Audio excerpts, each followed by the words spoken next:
What's going on, everybody? LK here, and today I want to discuss a few differences between Dragon Ball FighterZ and Guilty Gear. Since we don't have Guilty Gear Strive yet, we have to wait just a little bit longer. I'm going to be using Guilty Gear Xrd to show these differences. So this is 5 things that if you're a Dragon Ball player, you're going to have to adjust to in Guilty Gear and how to get used to them. So for starters, we're going to have to look at the top of the screen. It's the health bar. So there's a couple of things in regards to the health bar.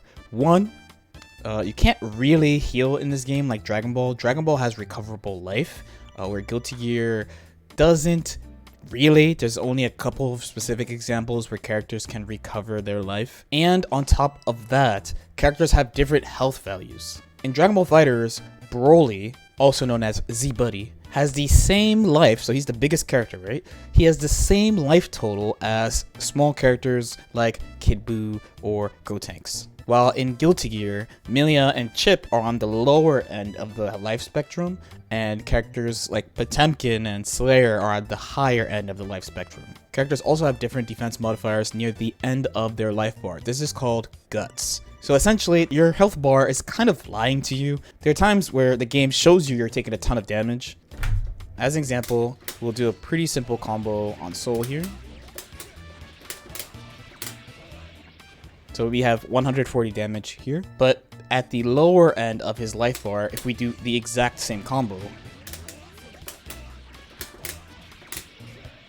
it does much less damage. This is because Guts is coming into play, which affects Soul's defense. So next we would have to talk about defense. So in Dragon Ball, all the defensive options tend to be active defensive options and not passive defensive options. And what I mean by this is things like Reflect or Guard Cancel Super Dash, Guard Cancel in general. Pretty much everything you would do on defense, your character is actively doing. Where in Guilty Gear, when you're in block stun, you have some passive things that you can do. Out of these, on day 1 for you, the most important will definitely be Faultless Defense. So Faultless Defense adds more pushback at the cost of meter. So we had Soul just doing jab, a bunch of like jabs, nothing too scary. And if we use Faultless Defense, you can see that unlike before where all the jabs connect, I push him out so far that his string doesn't work. A small thing to note though is that when you use FD, you do give 2 frames of extra advantage to whatever move that you block, but you do push them farther out, so you have to make sure you use them in the right spots. So the next thing I would talk about is jumping and land recovery. So the jumping rules are different in Guilty Gear than Dragon Ball. Dragon Ball, you can do like super jump, double super jump. You have super jump, float, and all these extra movement options. Guilty Gear has a lot of movement options for sure, but probably the biggest one that would be important for you to know as a Dragon Ball player is that you cannot super jump, double jump. The landing recovery rules are pretty important as well. So in Strive, there are a few air actions that you can do that will have landing recovery. For the most part, it doesn't matter, but it's something your opponent can aim for if your character has like pretty good air moves. So while just jumping doesn't have landing recovery, you do have landing recovery on things like air dash forward, air dash back, anytime you press a button, and double jump. As a side note, in previous versions of Guilty Gear, it's not like moves didn't have landing recovery. Generally jump does, and certain air special moves. So just keep that in mind if you're having problems anti-airing a move, that you could aim for hitting their landing recovery with some type of long poke or sweep. So next we need to talk about burst. So in Dragon Ball, you can't break combos. Instead you have Spark, which I talked before. I have mixed feelings about Spark, but it's the main way you can get out of really tight, really stressful situations like level 3 mix-ups, ghosts, scary 50-50s, anything like that. Now, Guilty Gear on the other hand has burst. We have both an offensive one and a defensive one.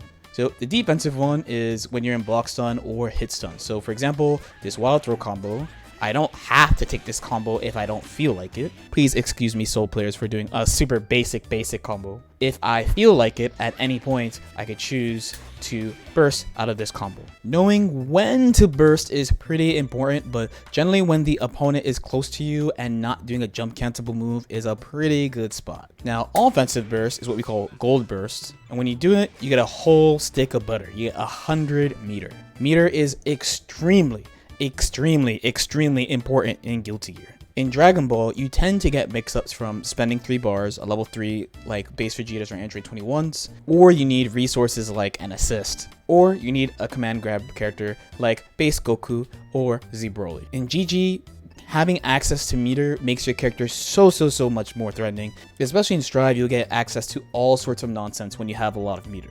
And last, we have to talk about the guard gauge, also known as the risk gauge. So that is sitting nestled right under the HP bar, and it goes up as the opponent will block your attacks. Now, a thing to keep in mind, one, the level of the attack will increase the guard gauge at different amounts. So when you use weak little jabs, the guard gauge doesn't build at all. When you use heavier attacks, the guard gauge increases significantly. If the guard gauge increases above 50%, it starts flashing. What does filling up the guard gauge do? It makes combos do more damage, and if you fill it up past 50% where it's flashing, everything is a counter hit until it stops flashing. So for example, let's use that same Milia combo that we did before. Okay, so here, again, 140. Now let's do it with a little extra guard gauge built. There, it did significantly more damage, right? Let's fill Soul's guard gauge to 100%.